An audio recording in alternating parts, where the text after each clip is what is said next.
Bonjour à tous, c'est GLG et je vous souhaite la bienvenue sur cette nouvelle vidéo. Aujourd'hui, on installe deux inverteurs DIE 12 kW dans une ferme totalement autonome en Thaïlande. Et vous allez voir, il y a pas mal de trucs qui vont vous surprendre. Car oui, 24 kW de puissance, 32 panneaux solaires, et vous allez voir, en plus, on va rajouter un autre string bientôt, deux batteries BYD de seconde vie et 24 kW de puissance, 32 panneaux solaires, deux batteries BYD de seconde vie et bientôt encore plus de panneaux. On va voir simplement à quoi servent les onduleurs et pourquoi ils sont devenus le nouveau cœur électrique de Ban Cassette. Bim, allez, on est donc ici à Ban Cassette chez Lolo en Thaïlande. Ici, on n'est ni relié à l'eau, ni relié à l'électricité. Toute l'électricité doit donc être produite en local. Il faut produire, par exemple, pour les machines ici, il faut produire, par exemple, pour sa maison ici, par exemple, pour les bungalows qui seront en location, par exemple, pour les employés, il faut les pompes aussi pour arroser un petit peu tout ça. Et puis prochainement, on en parlera, il y aura également une piscine naturelle, parce que vous allez voir, il y a des rochers un peu partout. Il est en train de préparer ça. Il y aura également un restaurant, il y a également un camping où tous les emplacements, quasiment, ils ont des prises électriques à disposition. Et oui, il faut bien alimenter tout ça. Ah oui, et pour agrémenter tout ça, il faut vous rappeler que Lolo roule en voiture électrique en BYD Atto 3. Donc il faut également recharger sa voiture électrique. Tout ça avec son installation. Donc nous, quand on est arrivé, par exemple, si vous avez vu par exemple les vidéos que j'avais fait sur la ferme, par exemple sur mon autre chaîne WTS, il y avait à la base 32 panneaux solaires, soit 4 strings, oui, ça s'appelle comme ça, avec, on avait 2 fois 8 panneaux, plus 2 fois 9 panneaux, puisque son inverteur permettait de brancher 4 strings, encore une fois, on en parlera tout à l'heure. Lui, à l'intérieur, il avait deux onduleurs de 8 kW et deux batteries provenant de BYD Atto 3, récupérées et modifiées pour une station stationnaire. Alors oui, ça fonctionne déjà très bien, mais vous avez vu en fait le projet en fait Ban Cassette évolue constamment et les besoins évoluent aussi. Donc Lolo a décidé de remplacer ses anciens onduleurs par deux nouveaux DIE de 12 kW. L'objectif est simple, plus de puissance, une installation plus propre et surtout beaucoup plus évolutive. Allez bim, parce que voir les produits en photo c'est bien, mais les voir en vidéo c'est mieux, alors débridez-vous et découvrez tous nos tests high-tech ou smartphones. Bim, et comme pour chaque vidéo, je te rappelle, petit giveaway pour tenter de gagner un chèque cadeau d'au moins 25 € envoyé directement par Amazon. Pour participer, c'est facile, il suffit de mettre un commentaire en mettant DIE dans ton commentaire. Voilà, que tu aimes ces produits-là, que tu aimes pas, que tu connaissais pas. N'hésitez pas à poser un max de questions, encore une fois, j'y répondrai. Et également, Ban Cassette s'est engagé à lire tous les commentaires, à certainement répondre aussi à tous les commentaires et à répondre à toutes les questions que vous pourriez vous poser. Donc allez-y, lâchez-vous directement dans les commentaires et n'oubliez pas de mettre DIE. Le dimanche suivant, je réponds au commentaire du gagnant, il m'envoie 100 mails, j'envoie 100 mails à Amazon, et ensuite c'est Amazon qui lui enverra directement un chèque cadeau. Pour participer, c'est facile, il suffit de mettre DIE dans ton commentaire. Allez, découvrons un petit peu ce que Lolo a commandé. Donc du coup, deux onduleurs identiques, on retrouve donc deux fois le même contenu. Dans chaque carton, nous avons donc l'onduleur, les fixations murales, le câble de communication pour relier plusieurs appareils, une pince de mesure, un capteur de température pour plusieurs batteries directement, différents connecteurs et surtout quelques accessoires pour l'installation. Et première chose à savoir, chaque onduleur pèse environ 35,6 kg. Donc on n'est clairement pas sur un petit boîtier qu'on accroche au mur avec deux chevilles Ikea. Oui, il faut une fixation solide, et idéalement être deux pour le manipuler. Un onduleur, ça sert à quoi? Alors avant de regarder le produit, petite explication très simple. Les panneaux solaires produisent du courant continu. Les batteries stockent également du courant en continu. Mais les appareils de la maison utilisent du 220 volts ou 230 volts en courant alternatif. L'onduleur sert donc à transformer cette énergie pour pouvoir alimenter les appareils électriques. Et comme celui-ci est hybride, il peut également gérer les panneaux solaires, les batteries, le réseau électrique lorsqu'il existe, et même un générateur. En gros, c'est le cerveau de l'installation. Plus vous avez l'appareil qui fonctionne en même temps, plus vous avez besoin d'un onduleur capable de fournir suffisamment de puissance. Ici, les deux modèles de 12 kW vont fonctionner ensemble. En parallèle, on arrive donc à 24 kW de puissance nominale totale. Allez, parlons un petit peu de nos inverteurs DIE 12 kW. Le modèle exact, DIE Sun 12K, je vous mettrai la référence sur l'écran, ça sera plus simple. C'est un onduleur hybride monophasé, basse tension, compatible avec des batteries fonctionnant entre 40 et 60 volts. Il mesure environ 60 cm de haut, 42 cm de large, 23 cm de profondeur. Bon, c'est assez imposant, mais il reste logique pour un appareil capable de délivrer 12 kW en continu. Le boîtier est certifié IP65, donc du coup, il est protégé contre la poussière et éventuellement les projections d'eau. Mais comme toujours, avec ce type de matériel, il vaut mieux l'installer dans un endroit couvert, ventilé, à l'abri du soleil direct. Bref, Sur le côté, on a également un gros interrupteur DC qui permet de couper l'arrivée provenant des panneaux solaires. Nous avons également le bouton général de mise en marche. Et enfin, on remarquera que le refroidissement utilise plusieurs ventilateurs pilotés automatiquement. Ils se déclenchent selon la puissance demandée et la température. Bon, au niveau sonore annoncé, on reste inférieur à 45 décibels. Bref, dans un local technique, c'est pas vraiment un problème. Mais tu auras compris que c'est pas pour mettre au milieu de ton salon. Quoique peut-être, c'est classe. Allez, parlons un peu écran et commande. Sur la face avant, nous avons donc un écran LCD couleur tactile ainsi que quelques boutons physiques. L'écran permet de voir rapidement d'où vient l'énergie, où elle va. On peut suivre la production solaire, la consommation électrique, le niveau de batterie et les échanges éventuels avec le réseau ou un générateur.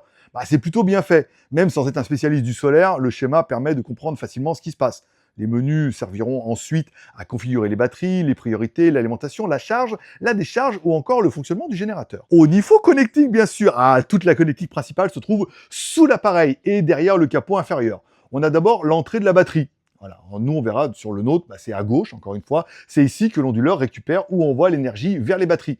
Sur le modèle, le courant maximal de charge est de 250 ampères maximum, pas mal. Et ensuite, nous avons une entrée pour les panneaux solaires. Et c'est là qu'il y a une grosse différence avec les anciens onduleurs de Lolo. Les anciens onduleurs permettaient de connecter 2 groupes de panneaux par onduleur. Ici, chaque DIE dispose de 3 trackers MPPT indépendants avec 2 entrées physiques par tracker. Un MPPT permet simplement à l'onduleur d'optimiser en permanence la production d'un groupe de panneaux. C'est très utile lorsque les panneaux sont répartis, par exemple, sur plusieurs zones, plusieurs orientations, ou qu'une partie reçoit moins de soleil. Dans l'installation de Lolo à bande cassette, Lolo pourra utiliser donc 3 chaînes de 8 panneaux par onduleur, encore une fois. Avec 2 onduleurs, cela représente 6 chaînes de 8 panneaux, soit jusqu'à 48 panneaux dans cette configuration. Nous avons ensuite l'entrée réseau, une sortie pour les appareils, une entrée dédiée au générateur, ainsi que différents ports de communication.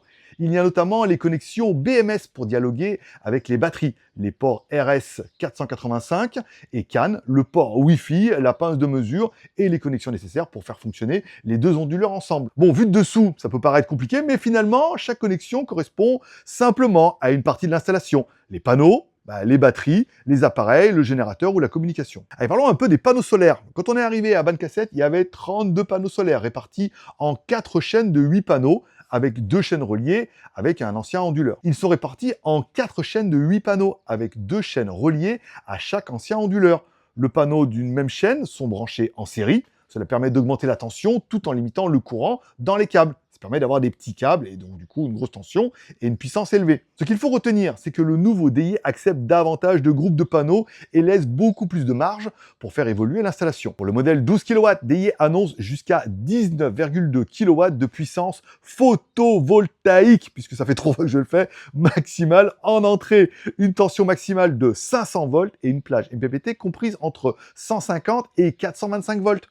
Bon, évidemment, on n'y branche pas n'importe quel panneau, n'importe comment. Car oui, le nombre total de panneaux dépendra forcément de leur tension et surtout de leur puissance totale. Et on aura vu, nous, dans l'installation, vu que Lolo avait vu qu'il pouvait réinstaller 2 strings de plus, donc 2 fois au moins 9 panneaux, il a décidé d'acheter des panneaux bifaciales, 715 watts, pas mal, c'était quand même assez intéressant. Donc voilà, donc ils ont fait l'installation, ils les ont rajoutés, et puis du coup on a 2 fois 9 panneaux, donc 2 strings qui redescendent à l'onduleur, un pour chaque onduleur, ça permet d'avoir quand même pas mal de puissance. Les batteries BYD de seconde vie, car l'autre particularité de bande cassette, ce sont évidemment ces batteries. Lolo utilise 2 packs provenant de BYD Atto 3. Ces batteries ont été récupérées, puis modifiées par des professionnels pour leur offrir une seconde vie dans une installation solaire. Une batterie qui était destinée évidemment à une voiture et qui peut avoir une deuxième vie. Il suffit juste de la démonter. Je vous mettrai des photos. Il démonte, il change les BMS et ça permet d'avoir des batteries BYD de 60 kW. Oui, parce que attention, on branche évidemment pas directement une batterie de voiture sur un onduleur. Il faut adapter le pack, sa tension, ses protections, son système de gestion électronique. Il y a des sociétés en Thaïlande qui font ça très bien. L'un des intérêts de DIE est justement sa flexibilité. Cet onduleur accepte différents types de batteries basse tension, notamment des batteries lithium-ion ou au plomb, entre 40 et 60 volts. Il peut également communiquer avec le BMS d'une batterie compatible afin de connaître son niveau de charge et ses limites. Ici, toute la configuration a donc été adaptée aux batteries BYD modifiées. Alors pourquoi Lolo a choisi des inverteurs DIE 12 kW plutôt que ces inverteurs 8 kW? Bon, déjà, la puissance, bien évidemment. passer de 8 à 12, on a beaucoup plus de puissance. L'intérêt d'en mettre deux, encore une fois, en parallèle, on passe de 12 kW à 24 kW. Et pendant un démarrage très court, chaque onduleur peut supporter jusqu'à 2 fois sa puissance nominale pendant 10 secondes. C'est important pour les pompes, les moteurs et certains outils qui demandent beaucoup plus d'énergie au démarrage. Le deuxième avantage, ce sont bien évidemment les 3 MPPT. Lolo peut donc du coup ajouter plus de panneaux et mieux répartir ces panneaux sur différentes zones de production. Bon, le troisième avantage, c'est évidemment la gestion des batteries. Avec un courant de charge et de décharge pouvant atteindre 250 ampères, l'installation peut récupérer rapidement une forte production solaire et restituer beaucoup plus de puissance lorsque la ferme en a besoin. Le quatrième avantage, c'est la gestion du générateur. Si les batteries descendent trop bas après plusieurs journées de mauvais temps, l'onduleur peut utiliser un générateur pour alimenter les équipements et recharger les batteries. Enfin, le système de coup est très évolutif. DAYE permet de mettre jusqu'à 16 onduleurs compatibles en parallèle, aussi bien dans une installation connectée au réseau que dans une installation hors réseau. Ici, 2 appareils suffisent largement, mais cela montre que l'installation peut encore évoluer. Bon, parlons maintenant de la nouvelle installation. Alors oui, l'ancienne installation fonctionnait, et elle fonctionnait toujours, et d'ailleurs les inverteurs sont à vendre. Mais vous le verrez par exemple sur les vidéos que j'ai prises, les batteries étaient posées au sol et différents éléments commençaient à prendre beaucoup de place. Et forcément, voilà, les techniciens qui ont installé ça à l'époque, c'était pas les plus performants de la Thaïlande. Ils ont fait ce qu'ils ont pu. Ça fonctionnait, mais quand même, on pouvait faire un peu mieux. La nouvelle installation va donc être entièrement réorganisée. Les 2 batteries vont être remontées proprement contre le mur. Les 2 DAYE seront installés un peu en dessus avec les boîtiers électriques. On aura donc du coup 2 nouveaux tableaux électriques qui vont centraliser un petit peu les protections et du coup les coupures et les différentes connexions entre le continu et l'alternatif. Le résultat sera donc du coup beaucoup plus propre, plus accessible, beaucoup plus facile à entretenir. Et surtout, vous retrouverez davantage de détails dans cette installation directement sur la chaîne de bain cassette de Lolo. Je vous mettrai le lien dans la description. Et sinon, on parle maintenant, nous, de l'installation, car sans entrer dans un tutoriel électrique, il faut principalement raccorder les panneaux solaires, les batteries, la sortie vers le tableau électrique et les différentes protections. Les 2 onduleurs doivent également être reliés par leur port de communication du RJ45. L'un est configuré comme un appareil principal, le maître, et l'autre comme le second travaille comme l'esclave. Ils fonctionnent ensuite ensemble comme une installation de 24 kW. Il faut aussi raccorder la terre, les capteurs de mesure, la communication avec les batteries et éventuellement le générateur si besoin. Et je vous précise, ce genre d'installation doit être fait par des personnes qualifiées. Notamment parce qu'il commence à y avoir beaucoup de tension, ça commence à être des grosses installations, il faut mettre des grosses gaines. Nous, on était assez étonnés qu'ils mettent des gaines en métal, mais ça prend du sens puisque les câbles descendent du toit en continu. Les câbles peuvent, par exemple, avoir des problèmes, peuvent venir à chauffer, et un câble qui brûle dans une gaine en plastique fait brûler le plastique, fait brûler l'autre qui est en dessous, et la maison, et tout bain cassette. Là, l'intérêt, c'est que sans du métal, ça va brûler à l'intérieur, et du coup, ça sera quand même beaucoup plus sécure. Et c'est vrai qu'en tant qu'ancien électricien, peut-être trop ancien électricien, ça a du sens. Bon, parlons un peu de l'installation terminée. Oui, une fois que c'est terminé, les 2 DAYE sont fixés au mur. Les batteries ont été robustionnées et elles pèsent un âne mort pour de vrai. Et toute la partie électrique est maintenant regroupée dans 2 tableaux. C'est beaucoup plus propre. Visuellement, il n'y a plus rien à voir avec l'ancienne installation. Chaque élément est accessible et chaque partie peut être coupée séparément en cas de maintenance. Mais le plus important, c'est évidemment de voir si tout fonctionne. Bon, lorsqu'on met en route, les onduleurs détectent directement les panneaux solaires, les batteries et les différentes connexions. Sur l'écran principal, on retrouve immédiatement la circulation de l'énergie, on voit la puissance produite par les panneaux, la consommation de la ferme, le niveau de batterie et la puissance fournie par chaque partie dans le système. Bon, pendant la journée, les panneaux alimentent en priorité les équipements et lorsque la production dépasse la consommation, le surplus recharge les batteries. Lorsque les panneaux ne produisent plus suffisamment, les batteries prennent ainsi le relais. Et la nuit, l'installation utilise uniquement l'énergie stockée dans la journée dans les batteries. C'est simple à comprendre et surtout c'est très visuel. Alors j'avais prévu un long laïus pour vous parler un peu des menus, mais en fait il n'y a pas grand chose. Et une fois que vous aurez fait ces réglages là la première fois ou que le professionnel aura fait, vous n'allez plus y toucher. Ensuite, bien évidemment, vous l'aurez vu, sous l'appareil, il y a un dongle Wi-Fi qui permet de connecter les onduleurs à votre réseau Wi-Fi et après votre téléphone avec l'application de pouvoir le consulter un petit peu à distance. Encore une fois, je ne vais pas passer 1h30 là-dessus puisque une fois que vous aurez regardé pendant quelques jours, ah, ça produit de l'électricité, ça charge la maison, oh, ça charge la batterie, oh, la batterie charge la maison, oh, 5 kW, oh, 6 kW. Bon, une fois que vous l'aurez fait pendant une semaine, je pense qu'après, vous ne le regarderez plus ou de temps en temps pour faire voir aux copains. Bon, derrière moi, Le futur emplacement pour la piscine naturelle avec la cascade et tout. Ah, ça va être cool. Donc pour cette installation est intéressante. Bon, moi je trouve qu'elle est vraiment intéressante ici parce que c'est pas seulement de la puissance, c'est l'ensemble du projet. Les panneaux solaires produisent de l'énergie, les deux batteries BYD récupèrent et la stockent, les deux inverteurs DIE gèrent toute l'installation. Bref, ici, on réutilise donc des batteries qui peuvent provenir de voitures électriques qui ont été accidentées et donc du coup, ils mettent à la poubelle alors que la batterie elle est encore bonne. On peut donc avec ça alimenter une ferme totalement autonome et surtout, l'installation n'est pas figée. Ban Cassette pourra ainsi rajouter des panneaux, comme on l'a vu. On pourra mettre de nouveaux bâtiments, d'autres panneaux, d'autres inverteurs, de nouveaux équipements. Bref, sans avoir besoin de tout recommencer, on va simplement tout pouvoir faire évoluer. Les inverteurs DIE sont les plus connus en Thaïlande. Moi, j'ai découvert la marque, mais tout le monde parlait DIE, c'est incroyable. Et surtout, ils sont faciles à installer et ils fonctionnent avec tout. Moi, je me rappelle, j'avais déjà installé un système avec du Huawei dessus. Et le problème, c'est que l'inverteur Huawei ne fonctionne qu'avec des batteries Huawei qui valent quand même un rein et demi. Donc, comment on peut pas vivre avec un demi-rein, voilà. Alors que là, vous voyez, on peut mettre quand même des batteries de bagnole qui ont été certes modifiées, mais voilà, on peut rajouter 6 strings, 6 fois 9 panneaux. C'est-à-dire que tu vas vraiment pouvoir en mettre partout dans toutes les orientations. Alors le matin, le soleil il est là, le midi il est là, le soir il est là, où tu vas pouvoir faire des installations. Et il est facile à installer. Les mecs, ils y vont, ils se régalent et tout. C'est facile à comprendre. Quand tu regardes en dessous de l'inverteur, tu vois bien qu'à gauche, les trucs noirs, c'est pour mettre directement aux batteries, donc c'est des gros câbles en continu. Ensuite, on a bien nos 3 strings par inverteur qui descendent directement en continu de nos panneaux qui sont branchés en série pour avoir une très grosse tension et un tout petit courant, ce qui permet d'avoir des tout petits câbles. Et ensuite, on voit bien qu'on a notre dongle Wi-Fi.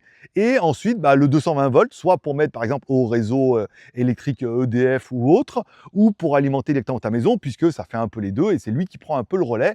Si jamais, par exemple, nous on est off-grid, ça veut dire qu'on n'est pas relié du coup tout au réseau local, c'est uniquement sur batterie, mais tu peux être on-grid, donc du coup, ça veut dire que tu seras mis directement sur le réseau EDF et sur les batteries et sur le solaire. Et que s'il n'y a plus assez de solaire et plus assez de batterie, du coup, c'est le relais 220 volts de la ville qui prend le relais et là, ils te factureront. Mais quand même, le but, c'est d'être off-grid, de rien payer tout le temps. Mais si jamais tu n'as plus assez d'électricité, on a vu qu'on peut mettre soit un générateur en plus qui pourrait prendre le relais au cas où, comme dans les hôpitaux, ou alors, tu peux te mettre à la ville au cas où. Et après, en plus, tu peux même renvoyer de l'électricité dans le réseau de la ville et tout. Mais là, il y a des accords et tout. C'est compliqué. Allez, j'ai envie de dire combien pour les inverteurs. Alors, les batteries, le problème, c'est qu'en Thaïlande, ça se trouve, et encore, c'est quand même pas mal cher. C'est pas loin de 100 000 bahts par batterie. Et encore, il y a différentes qualités. Il y a différents techniciens et tout. Donc, on va plutôt partir sur les trucs que vous pouvez acheter. Les panneaux solaires, vous pouvez acheter ce que vous voulez. Il y en a plein sur Internet ou dans les magasins. Nous, on va parler des inverteurs DIE. Donc, la version 12 kW, alors elle n'est pas disponible en Thaïlande, étonnamment. Lui, il est obligé de la commander en Chine. Bon, écoute, ce ne sera pas le premier à commander des produits en Chine. Alors, si on prend, nous, le prix qu'on a vu en Chine, il faut compter environ 1 500 € hors taxe. Alors, est-ce qu'il vous offre les frais de port? Est-ce qu'il ne vous offre pas? Est-ce qu'il vous facture 200 € de frais de port? Est-ce qu'il vous facture aussi la TVA? 20% de TVA à 300 €, 200 € de frais de port. Vous pouvez quasiment rajouter 500 €, donc 1 500 € hors taxe, plus 500 € de taxes et de frais de port. On arrive sur un produit qui est 2 000 € par inverteur. Alors, si vous avez été attentif pendant la vidéo, vous auriez vu une autre installation avec une maison autonome en A, avec tout le toit en panneaux solaires. Là, dans cette installation, il n'y aura donc qu'un inverteur DIE et 3 batteries DIE. Et ah oui, il a également commandé les chargeurs voiture, parce qu'il s'est dit tant qu'à faire avoir une installation DIE, autant avoir le chargeur voiture DIE.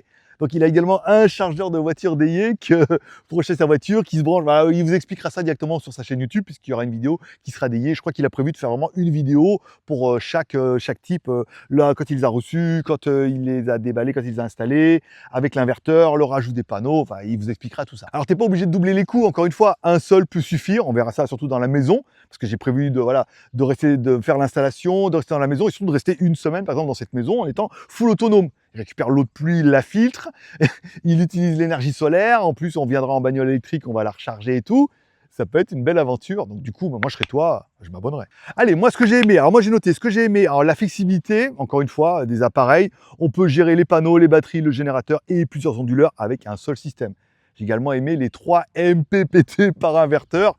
Oui, 3 fois 9 panneaux, c'est pas mal. Encore une fois, vous pouvez mettre tous les panneaux au même endroit, mais on pourrait partir dans une idée en disant oui, mais le matin, le soleil est là, donc j'incline les panneaux ici. Le midi, le soleil est là, donc je mets mon deuxième string ici. Et le soir, le soleil est là, j'incline plutôt mes strings ici.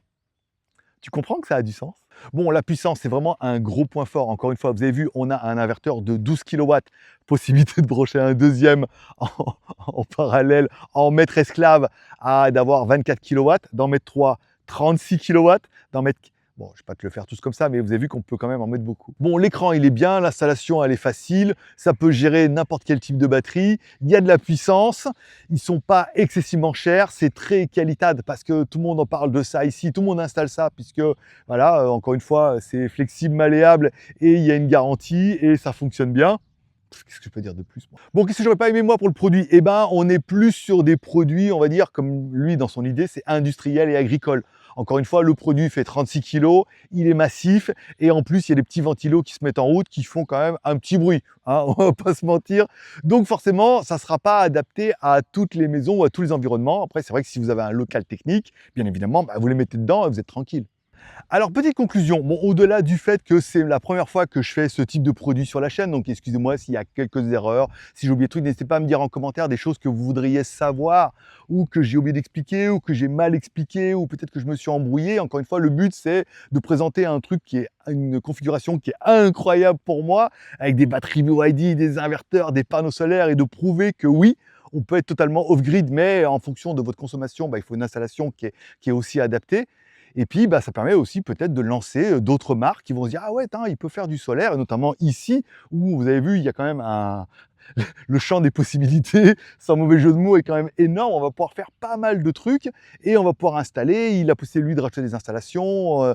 Il va y avoir un truc pour charger les voitures et tout. Vous verrez sur sa chaîne, il y a quand même pas mal de projets qui sont intéressants. Donc, si les marques suivent après pour le truc et veulent s'insérer dans le projet, eh ben, elles seront les bienvenues. Ça permet de faire évoluer un peu tout ça.